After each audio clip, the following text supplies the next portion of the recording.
Qui, si jo cridés, em sentiria des dels rengles dels àngels. I si un àngel, de sobte, m'estranyés contra el seu cor, la seva existència més potent m'anul·laria. Perquè la bellesa no és més que el preludi del que és terrible, que encara suportem. I si tant ens fascina és perquè, indiferent, desdenya anihilar-nos. Tot àngel és terrible. Per això em domino i ofego el reclam del meu plor obscur. A qui, doncs, podrem recórrer? Ni els àngels ni els homes. I les bèsties astutes ja saben que no ens sentim gaire segurs a casa en el món interpretat.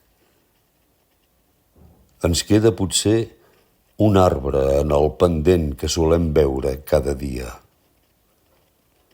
Ens queda el camí d'ahir i la consentida fidelitat a un costum que, trobant-se a gust amb nosaltres, no ens ha abandonat. Oh, i la nit,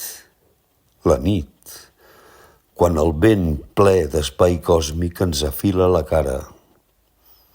A qui es refusaria ella, la anhelada, la dolça decebedora que fatigosament assetja el cor solitari?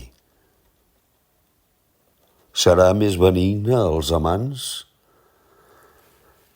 Ai, els amants no fan sinó amagar-se el destí l'un a l'altre. No ho saps encara? Llança el buit que senyeixes amb els braços cap als espais que respirem, perquè tal vegada els ocells sentin amb el seu vol més íntim tota l'amplitud de l'aire.